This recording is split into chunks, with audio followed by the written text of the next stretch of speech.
Ciao amici e benvenuti nel primo episodio di The Antidote, conversazioni che cambiano le menti. Questo podcast è nato per aiutarti a vivere una vita piena di avventure, salute, abbondanza e significato, divulgando conversazioni con le persone più interessanti dall'Italia e dal mondo. L'ospite di oggi, il nostro primo ospite in assoluto, è Gong Robert Firestine, uno scrittore, insegnante spirituale, filosofo e maestro di Shaolin Kung Fu.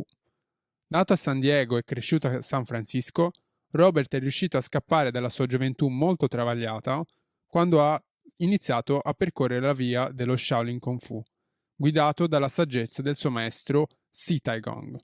Immaginate la storia di Karate Kid, ma vera.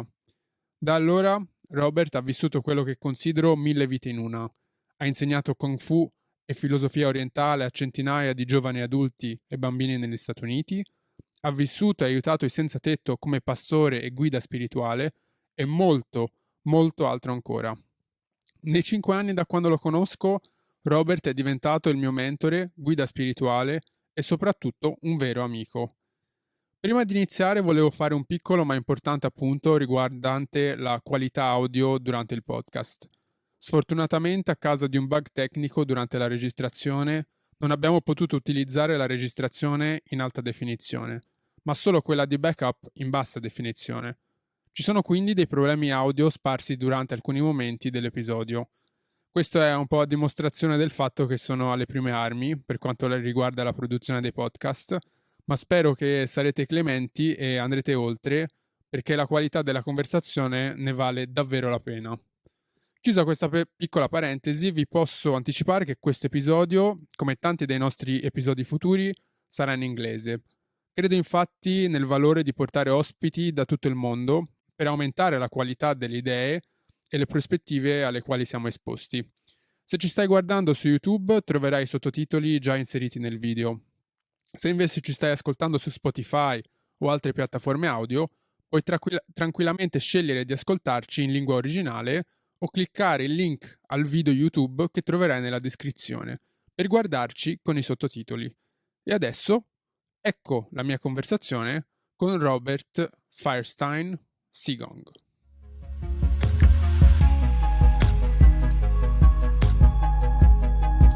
Robert Gong, welcome to the first episode of The Antidote.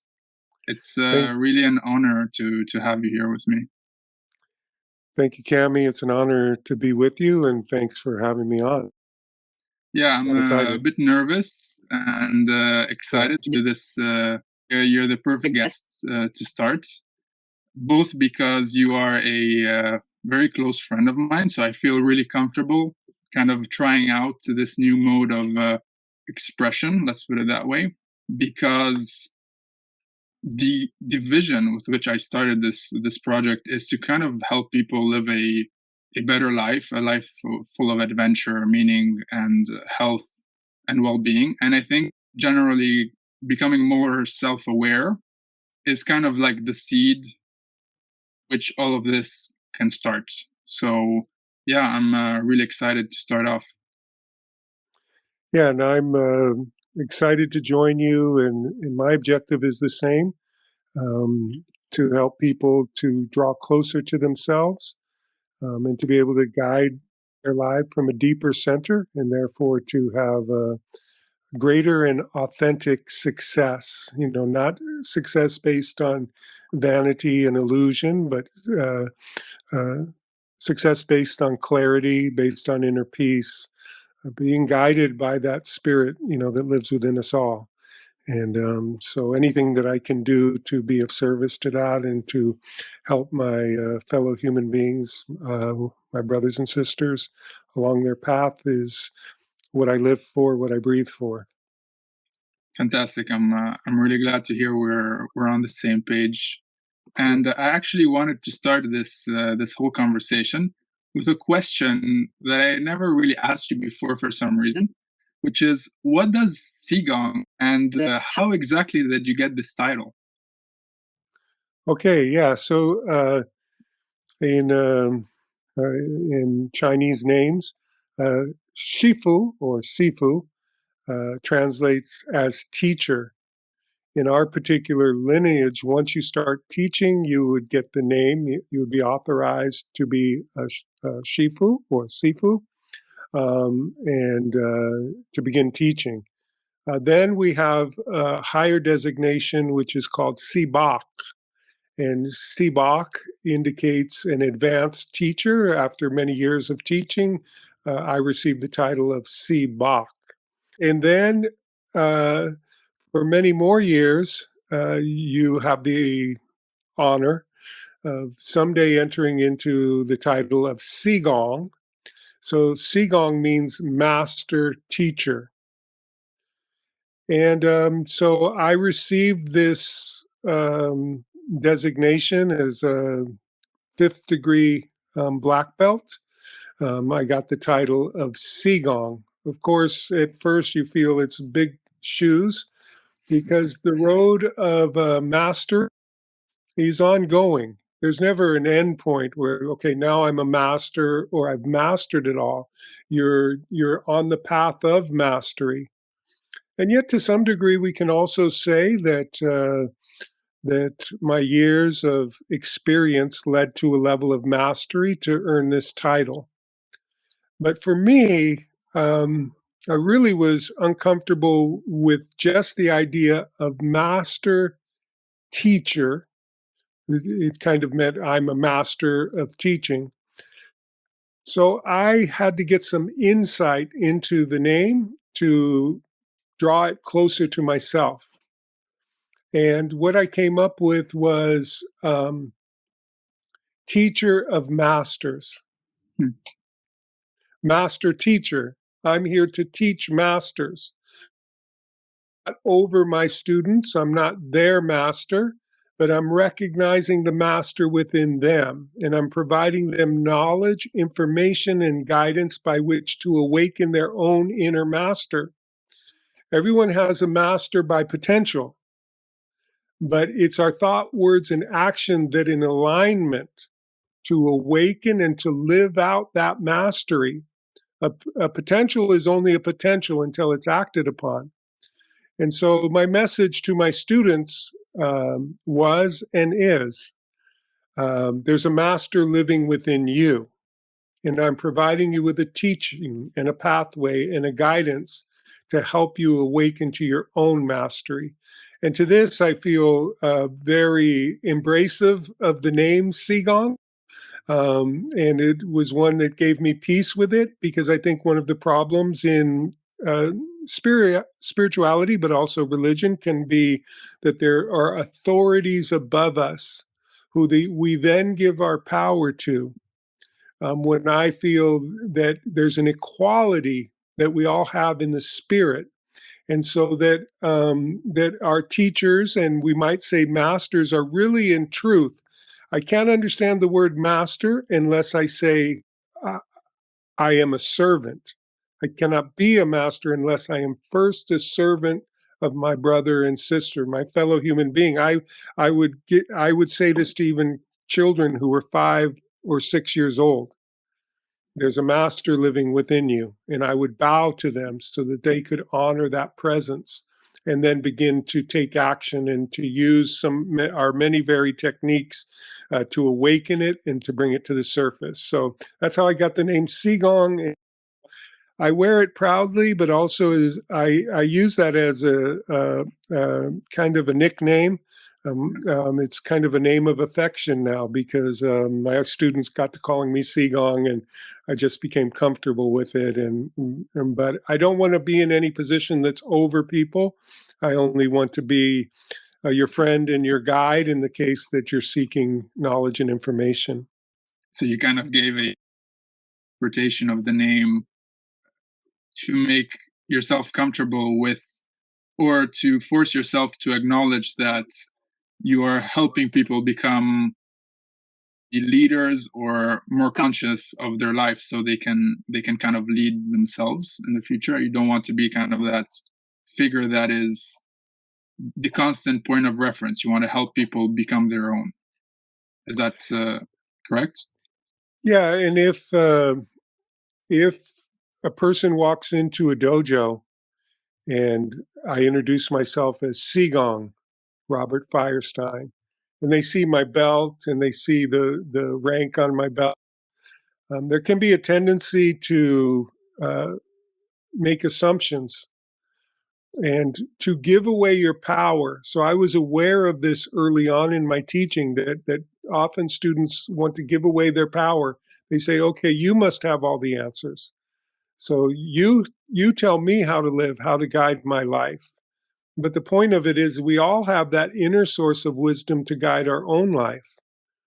And so I didn't want them to give away their power. I'm here to empower you. You find your power, and it's not going to help if we start with you giving it away.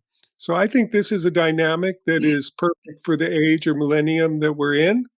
And I find that youth are really aware of this. A lot of time the youth are accused of that rebellious generation, and they're trying to throw off tradition and all these other things. And I say, no, they're actually honing in on a greater truth. And so the things that they're casting off is making a bridge future for themselves, but also for humanity.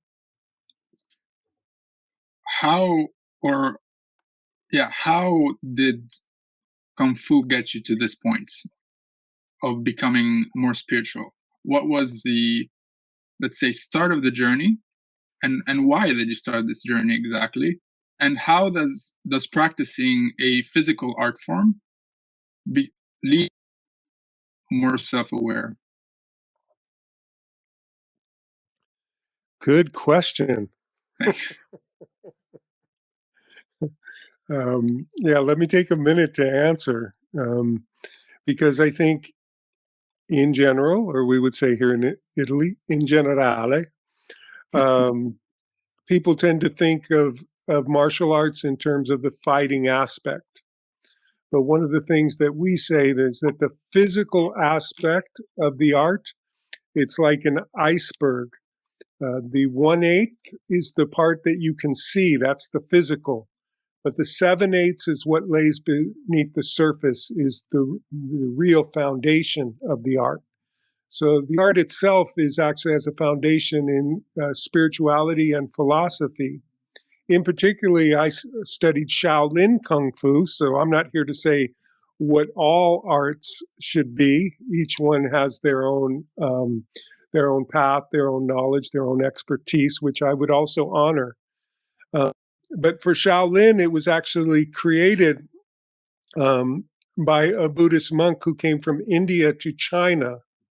His name was Bodhidharma, and he's known as the first patriarch of Chinese Buddhism, but also ended up becoming the patriarch of Zen Buddhism, which was its evolution in Japan.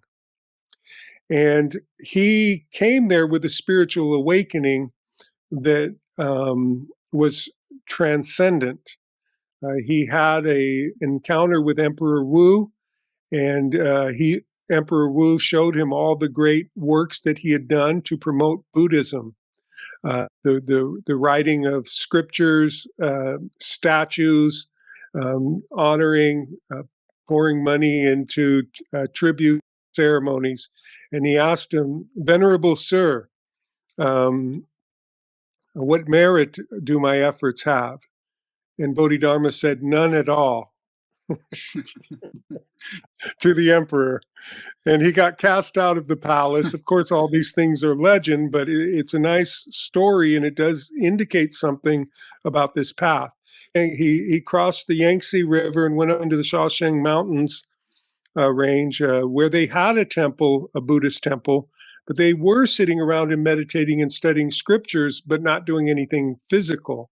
So they were physically deteriorating and having problems with their health. He was also somewhat outcast from them, and it was said that he went to live in a cave. But the Buddhist monks who were studying at the temple started wandering off to see him. And because of his level of enlightenment, he was giving them answers they were seeking, but he was also practicing a series of energy movements, physical movements that strengthened the body.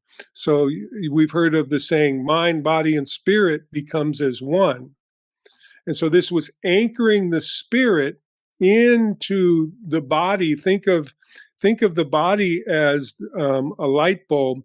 And so the stronger the filament, the greater the light can shine. So since we have to anchor these energies in our body, it behooves us to prepare the body. So to fast forward to my journey, I was, like many youth, I had had a very difficult upbringing. Both of my parents were drug addicts. My mom tried to commit suicide when I was 4 years old and actually tried to kill me and my brother and my father along with it by turning on the gas in the house. She failed, and when she woke up in the morning, there was a light streaming through the window, which she took to be the presence of God, telling her that she had, one, that there was hope, and two, that she had to do something to save us all because my dad wasn't going to do it. And so she gave us away to a foster home. Unfortunately, the foster home that we went to ended up being an abusive home. And I was there for 4 years with my brother. And then we got, my mom went into a live-in drug rehabilitation facility. And she then came back after getting clean from drugs and got me and my brother, but brought us into this drug rehabilitation facility, which actually became a cult. And so then we had to escape from that.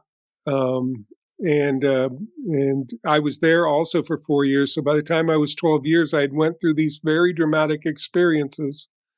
One of being kind of from a drug addict family to a abusive foster home to a cult.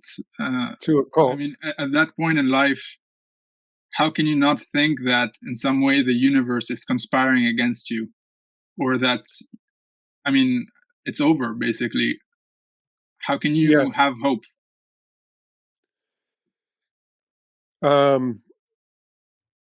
I agree with you. And it was also at 12 years old that my father died of a drug overdose. Took out another layer of hope. My answer for myself is that I do believe that there's something in the essence of a person's spirit that even as a child I was aware of. And the harshness of the outer world is what forced me to go within. There was a period of time in my youth when I was mute, or I wasn't actually mute, but I just refused to talk to anyone. I didn't trust the outer world, but I found an inner world that I felt that I could trust. And when we left this drug rehabilitation program that was a cult, I had this also difficult process of integrating into society as we know it. This is all happening in San Diego or San Francisco? Yeah, this was happening in San Francisco. And in particularly, when I was 12, we moved to Marin County, which is right across the Golden Gate Bridge from San Francisco. But I was still very idealistic, I would say, and very hopeful. And when I was 16 years old, I went on a walk across America for disarmament and social justice. Yeah, because this is all in the context of the late 60s, mistaken. This actually was in the mid-70s. Mid-70s, okay. So, I was growing up as a child in the 60s, and I kind of felt like it was a revolution or a movement that I missed. And it's like, oh, I'm just a little too young for this yet. So I think I still wanted to catch on to it by the 70s. And it was a very enlightening experience for me. But I also think I came away feeling frustrated that peace and social justice aren't that to obtain in the outer world. And I started turning my thoughts, okay, we need to be more aggressive, and thinking that maybe we could win this battle through violence. Remembering that in my youth, I had witnessed the assassination of Martin Luther King, John F. Kennedy, Robert Kennedy. So the idea that I had was when we tried to change things through politics or in a peaceful way, they shoot you down. And so I went through a period. I joined the army in the hopes of getting training to be a revolutionary. And when I came out, I was involved in a riot in San Francisco. It's called the White Night Riots after the assassination of George Moscone and Harvey Milk. And rightfully so, I ended up in jail. And when I was sitting in jail, I sat down and meditated, and I saw how every revolution, the people who conduct the revolution take on the toxicity of what they were revolting against, and they become the thing that they hated to one degree or another. So then we need another revolution and another revolution and another revolution. And right in the midst of this awareness, I heard a still small voice from my heart that said, this time it will be a revolution of consciousness. What did you think in that moment? I was like, wow. Did you think you had gone crazy? No, I didn't. You know, I've always been of the opinion that the world was somewhat crazy, and that if I was going to find sanity, I had to find it within myself. The idea was these words actually made perfect sense to me. And I was 19 years old, I dropped all thoughts of violence. And I said, that revolution is over, and I need to go seeking this revolution of consciousness. And that was what led me to my teacher, to a modern interpretation of Shaolin in San Francisco, California. He was not teaching publicly, he was teaching in a basement. And I was fortunate enough through a series of unusual events to be there. Do you remember those events? Yes, I was working as a guard at the San Francisco Public Library. And due to that, I had the run of the building, and I had a chance to have interesting conversations with people who worked there. So this is as soon after that you get out of prison, correct? Yes. As it was, we had a great defense team, and I was able to walk away with no charges, no felony charges. And so the defense was successful, which explains why I was able to get a job.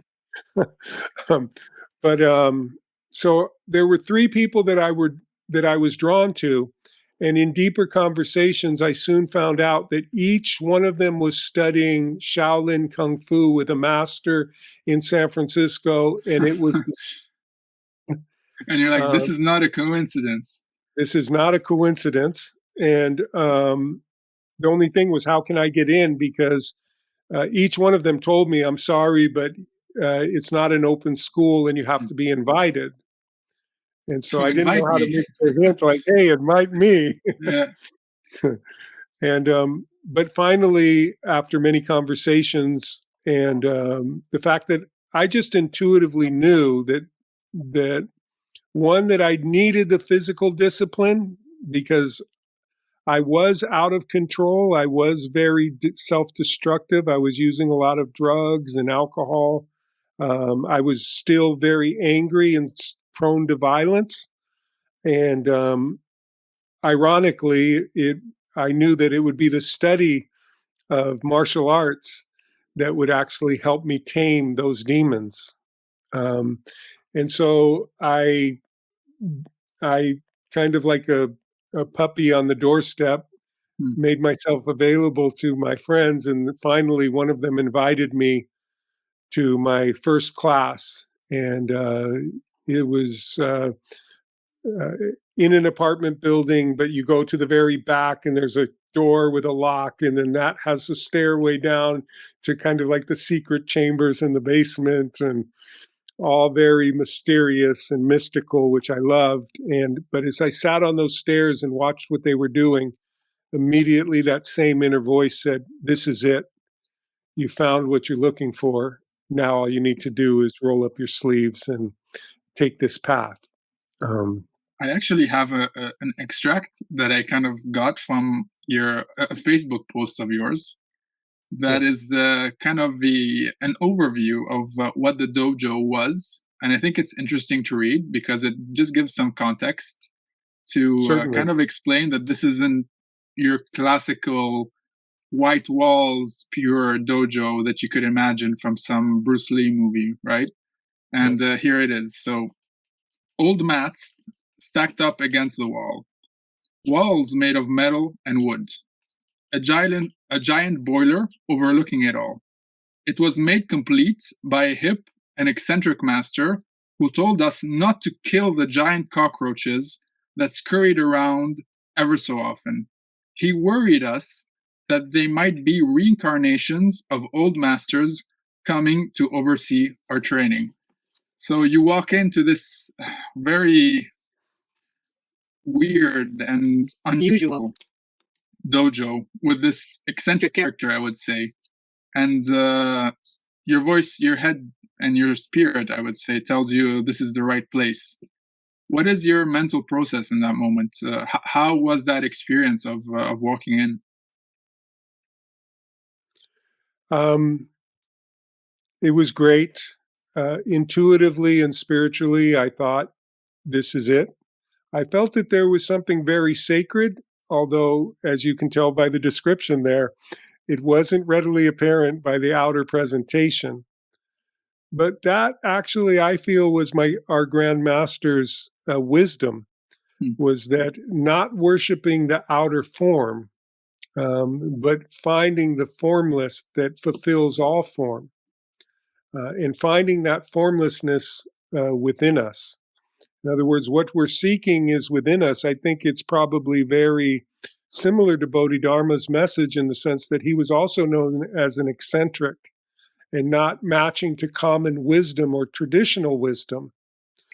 And also, when you're approaching something very sacred and you're approaching someone who you respect as a master, and in this case, a grand master, the tendency is to put them above you. The tendency is to not be real and authentic, to kind of give a faux righteousness, a false sense of righteousness, and to try and act the part of being spiritual.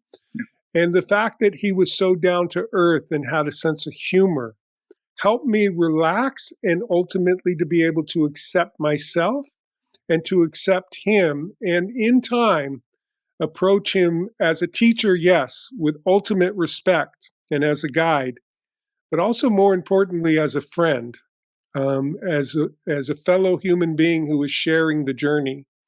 And I find that there was a wisdom in this teaching that was exactly what I was looking for.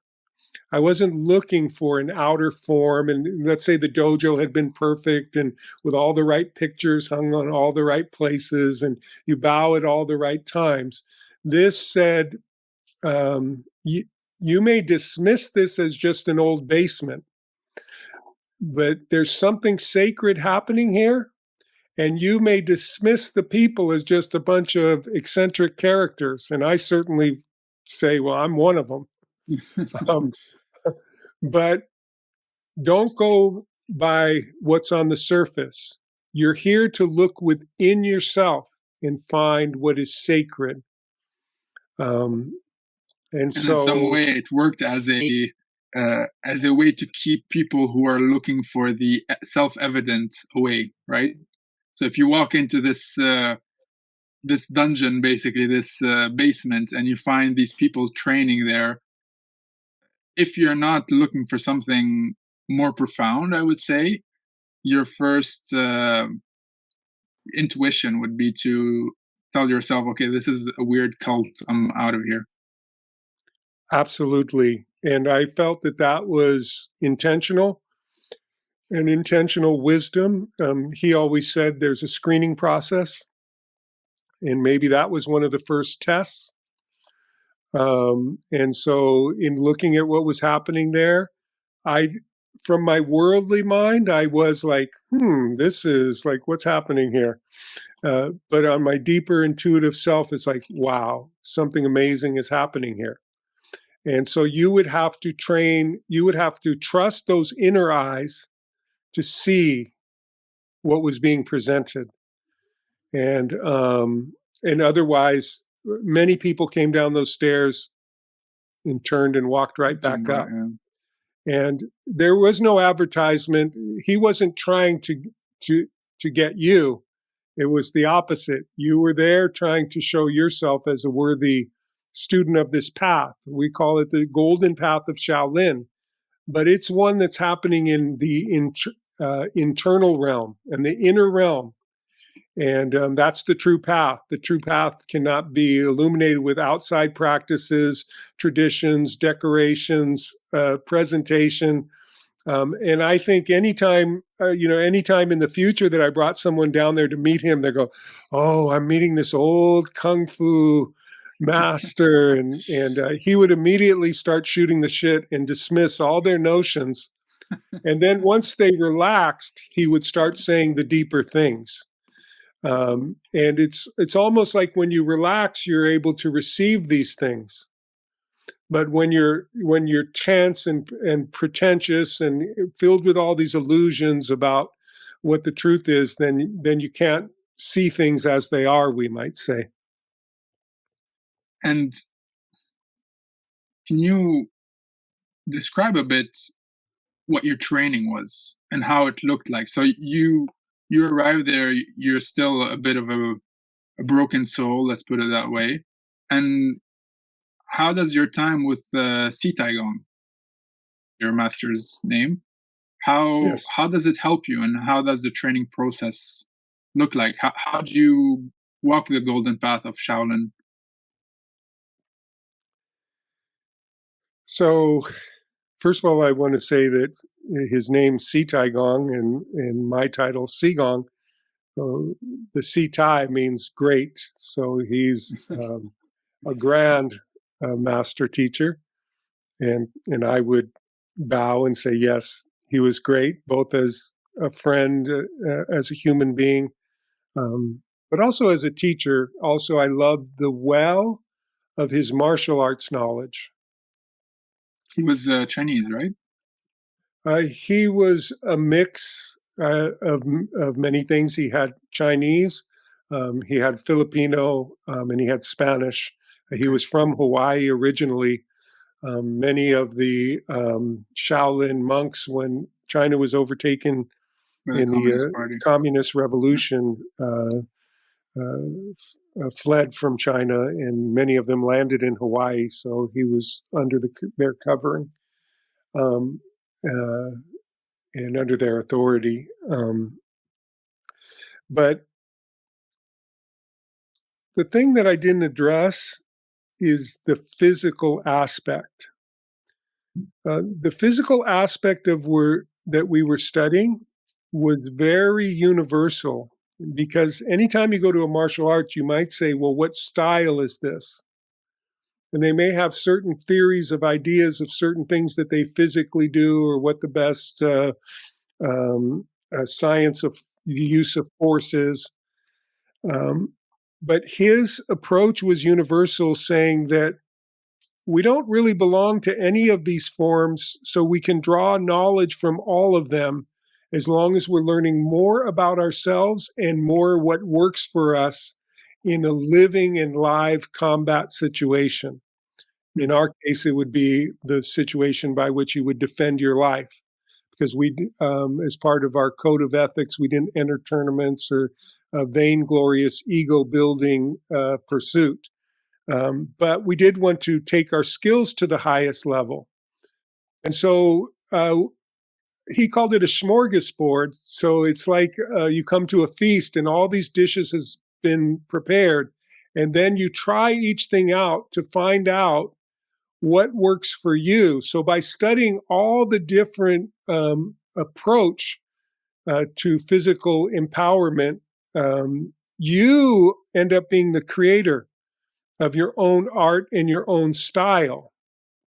I think Bruce Lee called it tradition, this fanciful mess, which is that if you try to fit into a box of what the right thing to do is, then you're no longer naturally responding to a living moment. You know, a cat is not thinking about what it's going to do next. It's alive in the moment, and it just responds intuitively. So we studied meditation, we studied breathing exercises, we studied sound, chanting, toning for healing. We studied energy exercises, qigong, tai chi movement. We studied forms, but then we also broke form by having spontaneous sparring sessions. We studied the various animal styles, leopard, crane, dragon, snake, phoenix, and then monkey, just add to the list. We were willing to train and explore any and all of those and did. Weapons, swords, knives, shuriken, nunchakos. Again, it's a panorama. We were studying 5 or 6 hours a night, and I was studying 5 to 6 days a week. Wow. So we had a lot of time to explore the full palette of martial arts information. And the whole idea, his concept was called the Universal School of Self, which means we study these things so you can get an insight into yourself and that you can express yourself and awaken yourself beyond the narrow limits of your mind that tend to confine you, that this is who I am and this is all that I'm capable of. One of his great slogans was, go beyond the limits of mind. We got no goddamn limits. And so if you're a shy person and you come down there and we say, okay, express this movement, and you say, oh, well, I'm kind of shy. And no, you've taken on the persona of shyness. So express it as a tiger. And so then, quotes, pretending to be a tiger, you let out this greater energy. And you go, okay, when I'm the tiger, I can exude power and aggressiveness and strength. Well, what you will come to find is that was an aspect or component of yourself that you had fortressed in by your belief that, maybe when you were little, your parents said, oh, look at him, he's so shy. And so you go, oh, I'm shy. So this is a way of liberating yourself, right? And then knowing when I need to be aggressive, I can. When I need to be strong, I can. But I can also be yielding like the crane. So each thing is something that teaches you a more holistic vision of yourself. And so that you no longer have to cling to your preconceived ideas of self. You're open to constantly be learning and awakening different aspects of the self through the physical training. The last thing I want to say is that I feel that the physical training was so important on 2 levels for me personally. One is about self-discipline. I simply could not control myself, but in martial arts, it demands that you have self-control, right? And so once you gain control physically, you learn that you can also have control emotionally and psychically over yourself. And that was so important for me. So my feeling that when I got angry, I just couldn't help it. There was a point where I had to have a little talk with myself. And I said, wait a minute, Now you've learned to punch within a fraction of an inch of someone's nose. You could have killed them, but you don't kill them because you have such great control. So you mean to tell me that you can control your fists, but you can't control your temper? And so that brought me to the freedom of self-discipline. The freedom of self-discipline doesn't mean I can't do all these things because now I'm disciplined. It means I can do whatever I want because I have control of this organism of mine. And the second thing was just the challenging of limits. He pushed us exhaustively to the limits of physical endurance. Sweat, tears, and blood. Yeah, blood, sweat, and tears. And, he would break us. We would get to that point where you finally collapse and you'd be on the floor crying, I can't go anymore. And he'd go, try again. Go ahead. What else? What else? And so that pushing of limits teaches you basically that there's an inner strength that you have. I like to say this. The first thing that will break down is your body. And then your mind can lift you and push you even further. The next thing that will break down is the mind. You'll get to that point and even your mind will say, can't do it anymore. And then your spirit will rise up and lift up mind and body and take you through. So to know that is not something that I always have to prove now, but it's something that I know lives in me. And there have been several times in my life when to be able to draw on that inner strength has been the difference, honestly, between life and death. There was a time when I got lost in the desert in Tucson, and it was me drawing on the power of my spirit that got me out of there alive. Because my body broke down, my mind broke down, but I would have died at that point, but I lifted myself up by my spirit and got out of there.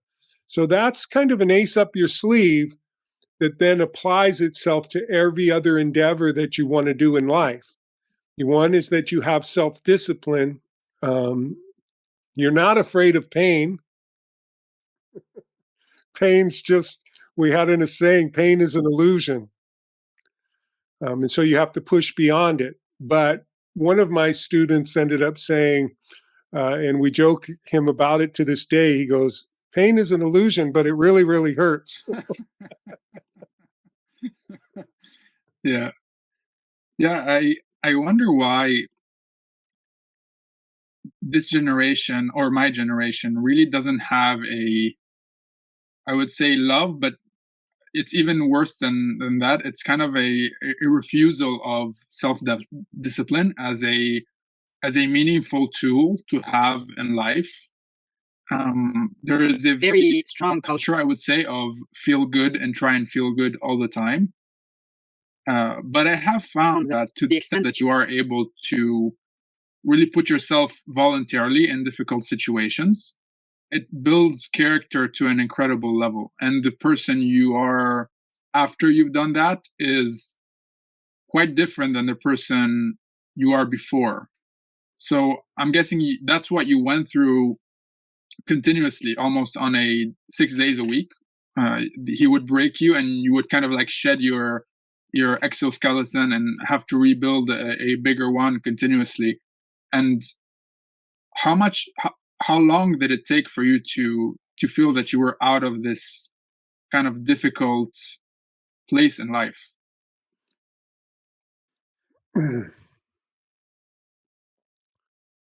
After 10 years of training, I felt like I had my feet on the ground. Wow. And after 10 years of training, I would say that that I had become a master of the physical element of Kung Fu.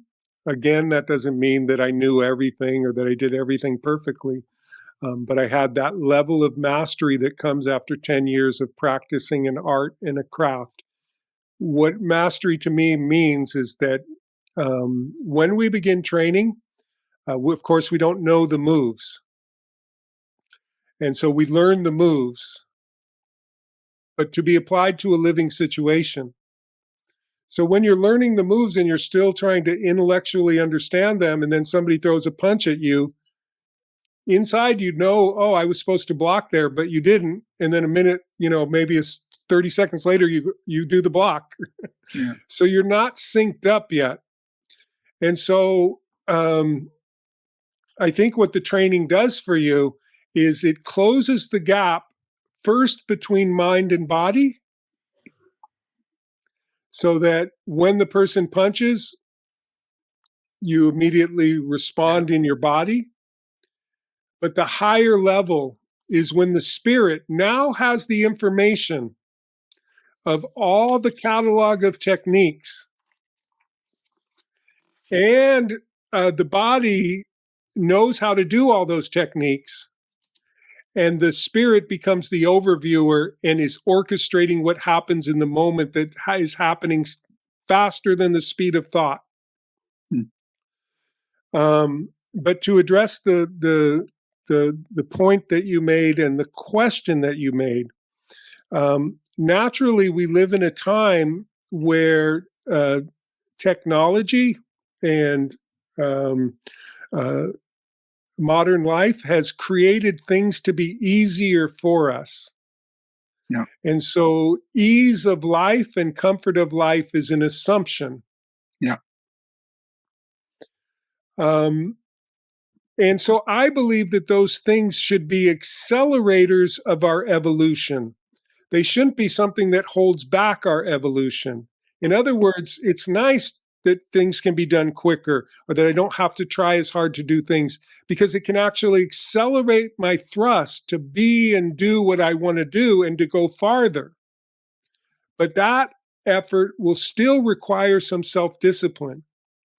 I feel that if a person is too attached to pleasure, that well, obviously that can lead to overindulgence, which can weaken the body, weaken the mind, and ultimately it could cost you your life. And also the other side of overindulgence is addiction. And we all know that it can be life-threatening. And also now you're a slave to that pleasure. So certainly we don't want that. I think it's great that young people are like, hey, I don't want to suffer. Yeah. I want to have a good life. That's a good intuition. But also you can go on the other side, which is I always have to be hypercritical of myself. I always have to be pushing myself. Now you become attached to pain. And the ultimate freedom, and addicted. Yeah. The ultimate freedom is when you know life itself is going to bring pleasure and pain. Yeah. And then you're able to walk the middle path, no longer having to seek either one, but no longer having to be afraid of either one. So for me, I accept the gift of joy and pleasure as the universe gives, but I'm also ready in an instant to face a moment of hardship and difficulty and strain. I'm also willing to do the things I need to do to take the daily doses of discomfort that I know will lead to strengthening my health, strengthening my mental focus and clarity, and make me more successful. If I only say what I feel like doing, I'll never be able to accomplish the things that I'm here in life to accomplish. Now, if a person says I have nothing to accomplish, then checkmate, you're out of the game. But when we know, wait, there's a greater reason for me being here, I have something to offer or contribute, it's going to take some level of discipline, a healthy, balanced discipline, so that you can actually do what you want to do. I had the great joy and pleasure of teaching children. And what it allowed me to do is to break things down to the simplest elements to explain it to them. Einstein said, no matter how advanced your theory is, if you can't explain it to a child, you don't know what the hell you're talking about. Yeah. So the what I said to children as an analogy is, if you have a bicycle, and the wheel is loose and it won't turn the front tire. You're riding, but your life is out of control. You can't turn it to get control and go exactly where you want to go. You want to turn this way, but it still goes straight and you crash into the tree. You couldn't stop it, right? And we could say for adults, it's like having oil on your hands while driving a car. Yeah. No matter how much you try and turn, it slips. So to me, self-discipline is firmness of grip. It's to get the bicycle in alignment with how you turn it. So it puts you back in control of your life, which means you can also schedule in all the pleasure that you want and the joy and the adventure, and I'm all for it. But when you know it's time to turn or to be more serious, or now it's time to sweat or work, you can do that too. It's ultimately the ultimate freedom because you gain control of your own life. Yeah, I totally agree with that, especially touching upon the point of freedom. Because you mentioned addiction earlier, I find that so many of my generation are addicted to social media, for example, or constantly having to use their phone or porn. That's a very rampant addiction, especially with young males, so people my age, I would say. And those tools, so your phone, for example, which is a tool for knowledge, it is your point of access, right, to all the knowledge in humanity in some way through internet. You become a slave to that tool in some way. So you do lose that potential for freedom. To put a modern vernacular, who's driving the car, man? Yeah. Okay, so I do martial arts and suddenly I'm very powerful. Now within a split second, I can take someone's life. But as my teacher told me, we learn to destroy life, but it also informs us how sacred life is. And it teaches us to respect and honor life. Because once you know how easy it is to take it, you realize, just how lucky we are to be alive and how much we want to honor our life and other people's life. But once I have that power, what will I use it for? The saying says, power corrupts, and absolute power corrupts absolutely. So is the power controlling me, or am I controlling the power? This is the question for the martial artist. Yeah.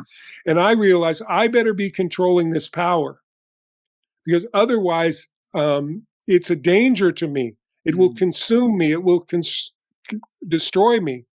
And it was the same. My physical desires, I better be controlling them.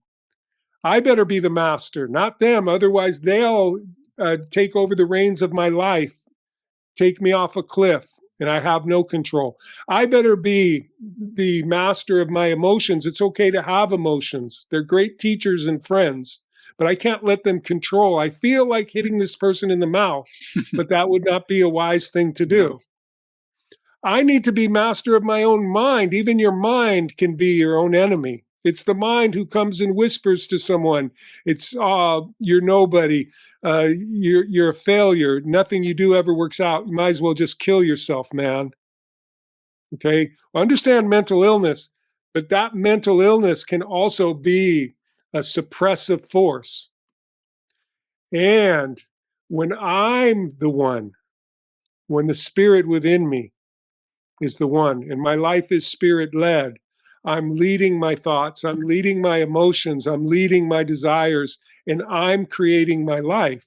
So it goes the same with what the world offers as power, money, fame, and yes, technology. Right? Who's driving the car? Yeah. It's a great tool, but if it's driving you, then it's dangerous. And so people, I got to get off social media. I need to take a break. It's infecting me. But now you're blaming something outside of you, having more power over you than you have. I think ultimately all of us need to go within and find our power, and then we use these things to our greater objective from the place within. I call it the eagle's eye view. that sees the bigger picture, knows who you are, knows what you're here for, and makes decisions that's in alignment with that.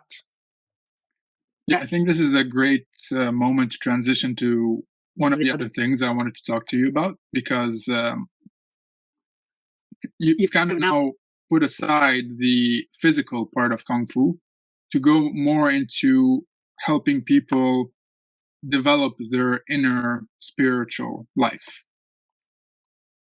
And my question to you at this point is, why is this important? Why should people care? Why should they bother? So for a person my age who might be listening, they have all the power of the world in their hands through their phone, all the knowledge that they could want, all the opportunities as well, because we live in a world where we've never had as many opportunities.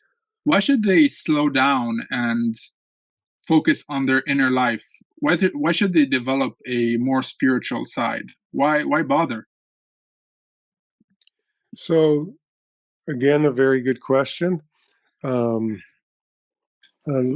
me say, the question is would you like to live the greatest possible life that you are capable of living?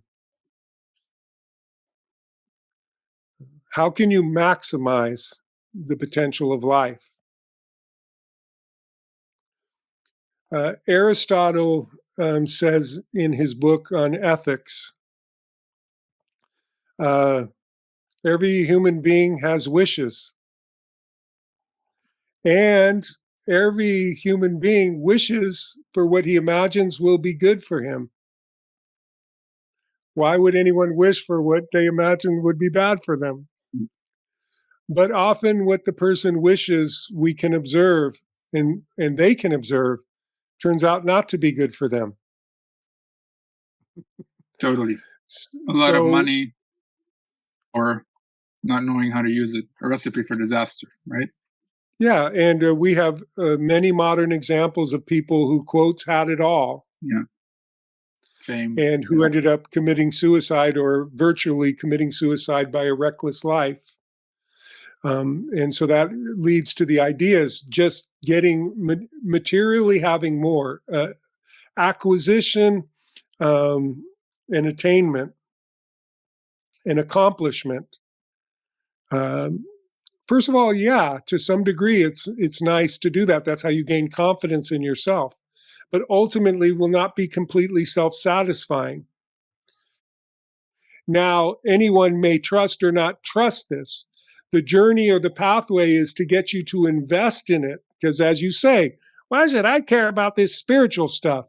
And let me say briefly that often, all due respect to religion and all due respect to the great teachers in religion who have done many great things, but often religion presents itself up as an authority over you, and other people become the authority, tell you what to believe because somehow you can't trust yourself. And also spirituality becomes you have to be something else. Yeah. You have to dress like this, we eat like this, we believe this. So when I say it, I'm not saying that. The spirit becomes a place of just pure awareness. And when you go in and you see from the place that's more aware, that connects to an even greater awareness that your central awareness has, but that awareness helps you to see things as they are, helps you to see who you truly are and what you really want. It puts at the center of your life and empowers you from this deeper place. And therefore, the results suddenly become, it aligns your desire or will with what's truly important. One thing we should see by looking at the world now is that this idea of satisfaction through materialism is costing the planet. And it costs the individual. The truth is, you don't need all that stuff to be happy. I'm not against having a few things, but it's actually very minimal what you need. The happiness is already in you. So to be able to see that, first of all, that eliminates all that pursuit of stuff that's really a waste of your time and energy and gets you to the core of who you are and what you really want. Not I only would say that, these things. Go ahead. I find that the more things you kind of surround yourself with, the more you are tied to them, and the harder it is to live life kind of freely or following what you really want to do. Yeah, they have the saying, it's not having what you want, it's wanting what you have. Yeah. I can say in the case of who I call my beloved, my wife, that in the beginning of a relationship, it can be about what do I want from her? What does she need to be? I need her to change. She wants me to change so that we can be happy. So we're putting this demand on each other. The deeper waters of love allow you to love and accept the person as they are and cherish them and cherish every moment that you have with them, because we learn in the wisdom of the Buddha that nothing is permanent and that everything is passing anyway. So to be able to show up from this place of pure awareness and appreciate the small things actually makes you richer than the person who imagines that I'm empty, so I need to have all these things. Oh, look at me. Now I'm happy and I'm content. But all those things are at the mercy of time. All those things are at the mercy of worldly events. The worldwide pandemic with COVID taught many people, it's like, wait a minute, everything can be taken in an instant. This was always true. Yes. It didn't happen then. It's just brought it to some people's attention because we tend to be living under an illusion. But in this case, I say that disillusionment is a good thing. Yeah. Because disillusionment breaks the illusion, the false illusion that you're living under, so you can be true. And so I'm a person, I believe in three things: inner peace, divine love, and joyful living. So I'm all for enjoying life. I'm all for nurturing relationships that are authentic and intimate through love. And all begins, though, with finding peace inside yourself.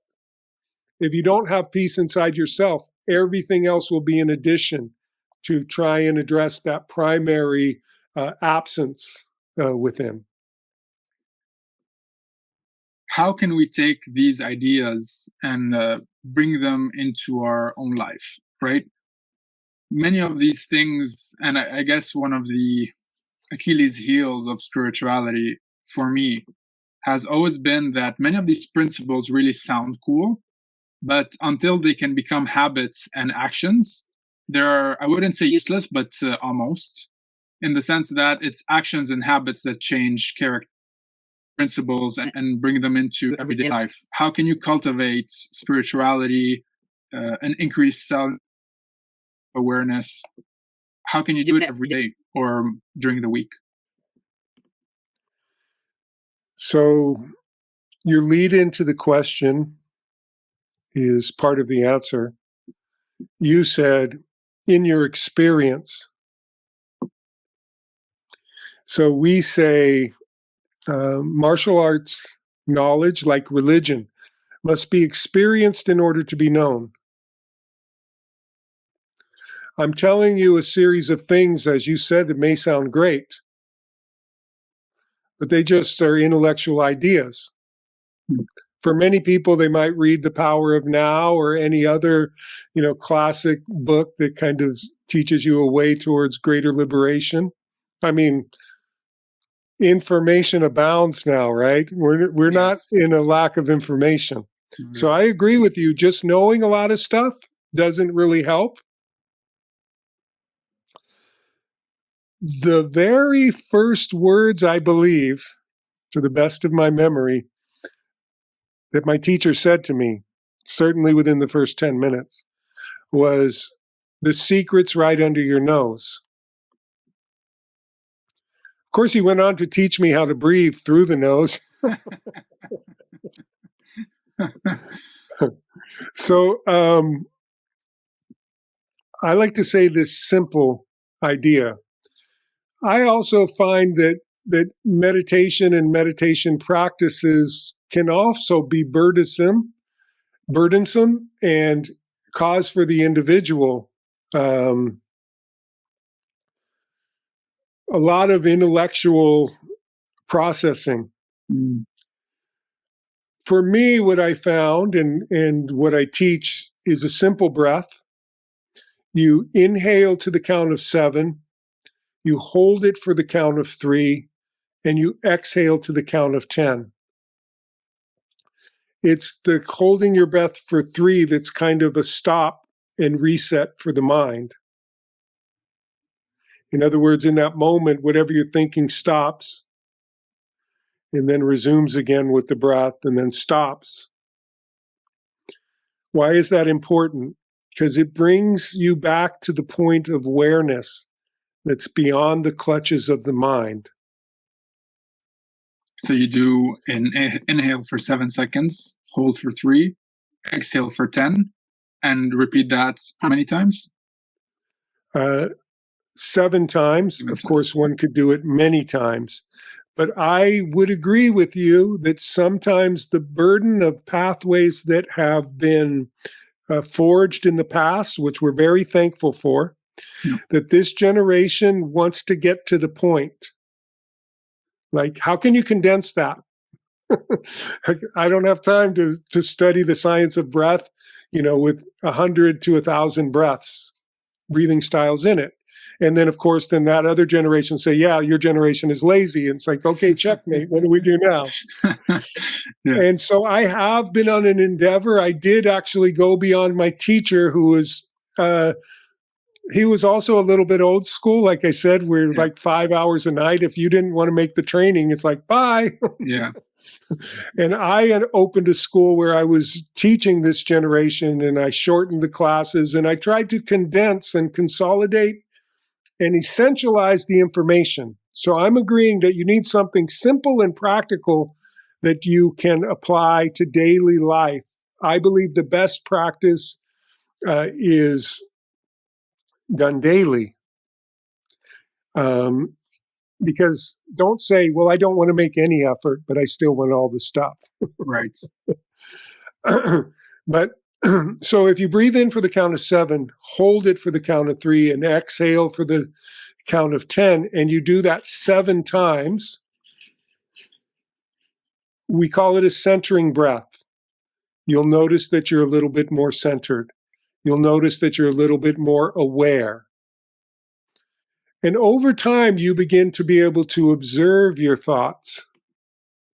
And over time, you'll notice how many of them are just a reflexive psychological reaction to things that you've been taught or conclusions you came to, and many of them may not be true. So you start to be able to clear the clutter, going, you start noticing the patterns. The patterns. And you notice that there's someone noticing them. Mm. And the one noticing them is actually the one that's already free. So if I'm noticing my thoughts, then who's thinking? Yeah. Right. So we know that Descartes said, I think, therefore I am. But in our path, we say, I am, therefore I think. Because right. Descartes put the cart before the horse. The first one is a setup that your thoughts are preeminent. The second one is that awareness is preeminent. That's the essence of your being. Thoughts could not happen without them. Thoughts come and go, but awareness remains. The only reason you can even have a story and an awareness of your life and the way that you've changed is because of awareness. Right. Because your thoughts have been changing. Right? And thank God, because think of some of the things you used to think, right? Right. And so it allows you to be the master gardener of your own garden.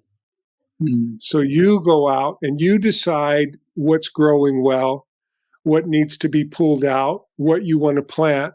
You begin creating your future. Think of this. The fabric of our life is always created in the now. Yeah.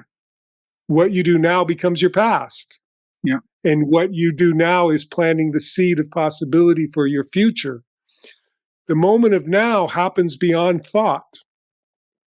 And beyond thought, there's awareness. And in that place, you make a wiser decision, a more creative decision, guess what? Your life is going to start going better. By the way, everything that I'm saying, I not only experienced, but I practiced. I experienced peace, but then I practiced putting in motion. And then I saw, oh, my life keeps getting better because I'm applying this leadership, this inner leadership to my outer life. Now I'm going to greater places. Now I'm no longer in the bar drunk on the floor after getting beat up. I'm suddenly not there because I've made decisions that take me to better decisions, take me to better vistas, take me to better outcomes. And I can say to you and to everyone that my life is always getting sweeter and sweeter and better and more expansive. The reason I even bother to teach anymore is just wanting other souls to have a taste of it. To come along the ride.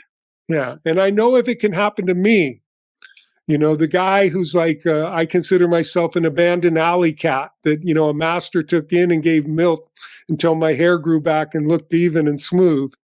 If it can happen for me, I believe it can happen for any soul. But of course, you have to have the desire. And yes, it requires an intention. Knock and the door will be open. But if you don't knock, nobody's going to come to the door.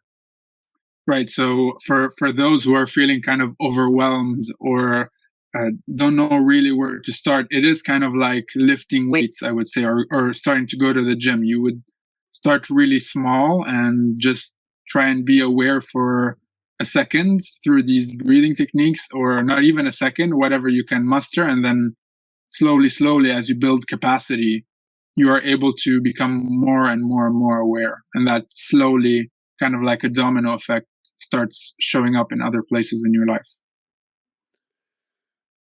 Yes. By doing small things repetitively over time, it becomes something great. Yeah. At the end of the day, I'm not a believer that one has to meditate for 4 to 10 hours a day. Because I am enjoying the integration of spirit with the human self and the human life.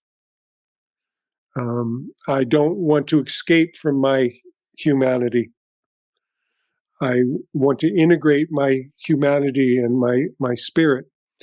But the point being is that the good news is the samurai say that life and death decisions should be able to be made in 7 breaths.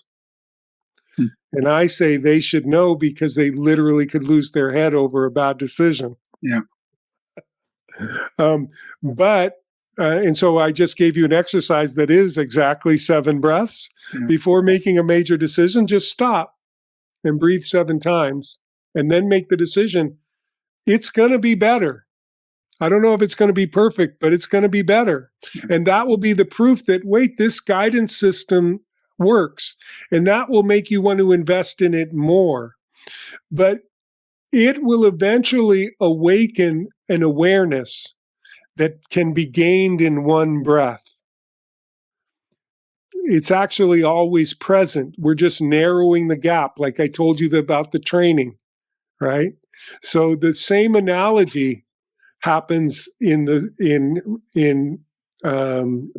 leadership of your own life, navigation of your own life. At first, you think of the thing you learned, then you try to do it, but you do it a little bit too late, and you go, I should have done that a little bit sooner. But just relax. It's okay. You're learning. Yeah. Because now at least you said, man, I shouldn't have done that. Yeah. The universe provides 2 mirrors, who you are and who you're not. Both of them are telling you the same information of who you truly are. You have to make mistakes sometimes to learn. It's just that you're beginning to practice. But eventually, when you start connecting the value to the action, and it happens in real time, it comes to a point where the spirit will now be navigating you in time effortlessly. And therefore, what we call practice is just a fun tune-up, or it's just we do it because I enjoy having quiet time in the morning. Yeah. It doesn't have to be really formal. I enjoy reading scriptures that illuminate my thoughts. And it does help me grow and expand, but it's not something that I'm doing as an action to save myself or to become better. Right. I am who I am, and now I'm just living, and I'm trusting myself to be guided in the moment. A great analogy on this is you can't really teach scientifically flight. You can teach the principles of flight, but when the bird jumps up in the air, it's going to have to actually adjust intuitively. We all know that there's going to be a time to flap and a time to soar. But when the wind comes, I can't say it's coming from a northeast direction at 22 knots. Therefore, I should adjust at this angle in order to get the highest arc of lift. No, at that point, you're just feeling as you fly. Right. And you become a master of flight because you learn how to fly in life such as it is. And to me, that's the greatest liberation. I don't have to be anything to be free. Yeah.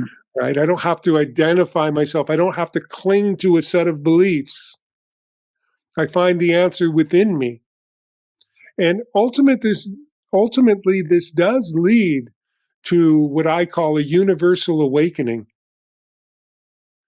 The awareness of the consciousness within me, the awareness of the all consciousness that I'm in relationship with, and then therefore learning how to treat every other being, and then the awakening to the divine presence that is in and throughout the whole creation. But as you said, that might be a little overwhelming at first. Yeah. Nice that we can start with this simple breath and start to develop what I call a spirit-led life, which just means you're taking advice from this deeper wisdom and applying it and noticing that you get better results. I often feel like saying something to people, and I used to say it. Yeah.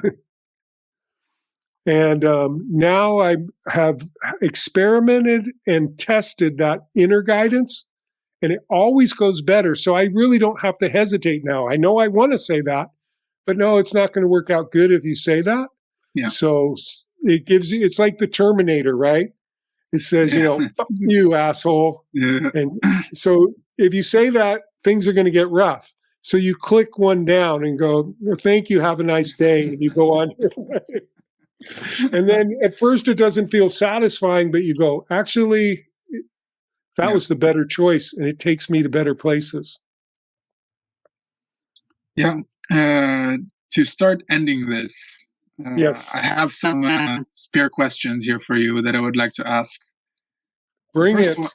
The first one is, if you could go back in time and speak to your 20-year-old self, knowing what you know now, what would you tell yourself? Andrà tutto bene. It's going to be okay. All is well. Take the journey. You'll get there. Honestly, I have gone back, Cami, and talked to myself. Not only that 20-year-old self, but the boy who was lost on the streets when my parents were using drugs, to the one who was being beaten in the home and didn't understand why, to the one that was trying to figure out the mind control of a cult, to the one who was angry and rebellious and almost killed himself. I've come back to all of them, and I've said, it's okay. It works out. I'm in the future, and the future works out fine, and I'm here to comfort you now, let you know you're not alone, and that our journey and our story ends well. And now my greatest thought that I often have is, all is well. All is well. And what is the meaning of life?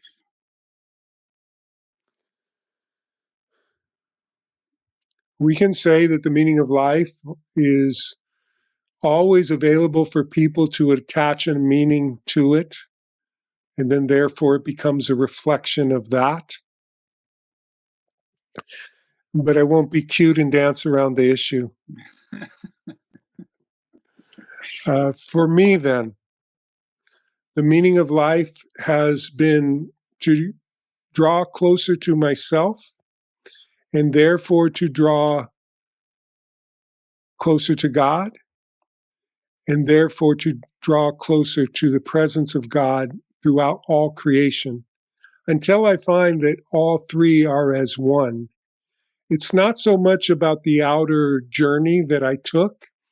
It's not so much about the accomplishments that I made along the way. It's not so much about the outer story, but it's who I became and am becoming through the gift of life, which is now an opportunity I cherish every day, and I see as extending beyond the veil of the physical universe, because I found myself beyond it. And I'm alive there now. And I'm thankful to this story, and I'm thankful to the person who survived the story.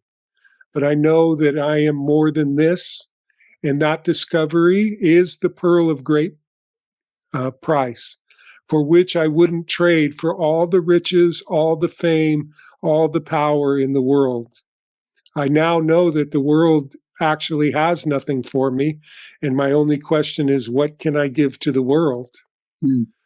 And I wake up every day thinking about that. What gift can I give to the world today? Great answer. I think you passed the test. And, good. I didn't know there were. I didn't know you were getting testy with me. What are your next projects? So what do you have planned for us, and how can people find you? Good question.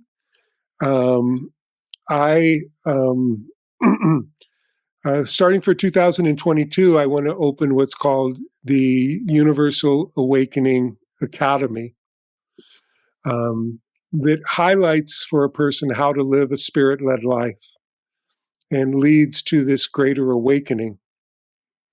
It leads to a greater sense of being, a greater way of living, greater relationships through the application of love, and a greater service plan.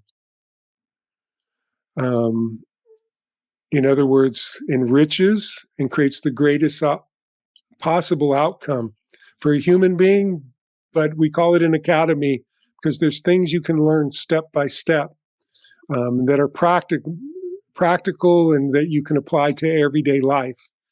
And that doesn't require that you believe anything far out. It does require that you believe in yourself and to some degree trust the greater universe of which you're a part.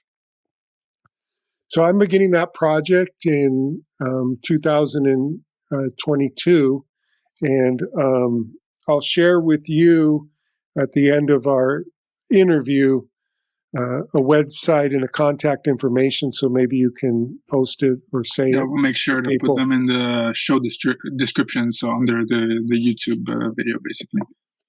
And then I want to add to that I'm also going to, as a touchstone to my martial arts journey, be teaching a Tai Chi Qigong form that's an honorary tribute to my teacher, my master, my friend, our Grand Master, who passed away just recently. And I compiled a set of things that he's taught into a Tai Chi form so that I can pass it on to the next generation.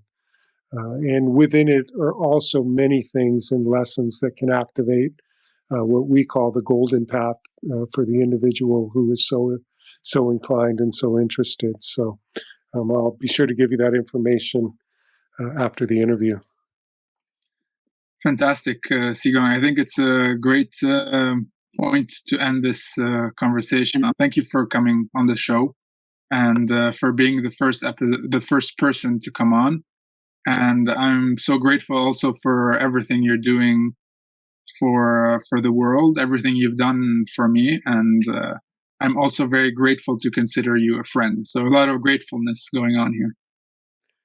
Wonderful. That's one of the first signs of awakening is gratitude starts pouring out of your pores.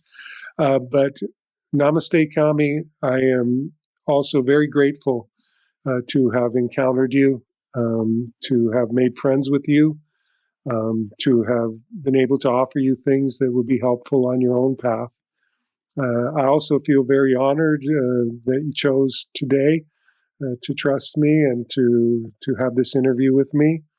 And I want to wish you every blessing and every success and dedicate my own efforts to help you to be a success. I believe in what you're doing. I believe in you. And so I invoke every blessing from the Universal Great One upon you and upon your endeavors. Keep the faith. You're on the right path, and you're doing something that's powerful that can help you, help your family and friends, help your community, and help the world. And there's no greater feeling than that. Thank you very much, Si Gong. And I think I'll have to have you back on at various parts of this journey, just as a checking point also, so we can kind of reflect on all these steps we've taken. Thank you for coming on. Thank you. Namaste and blessings to all. Ciao, ciao. Ciao. Ciao. Ciao amici e grazie per aver ascoltato questo episodio fino in fondo. Spero che questa conversazione vi abbia cambiato un po' la mente. Se queste conversazioni vi piacciono, ricordatevi di cliccare qua per iscrivervi al canale. Ricordatevi anche di condividere questo episodio con i vostri amici. Ci aiuterete a far crescere il podcast e realizzare la nostra missione di diffondere conversazioni che cambiano le menti. Grazie. Ci vediamo alla prossima.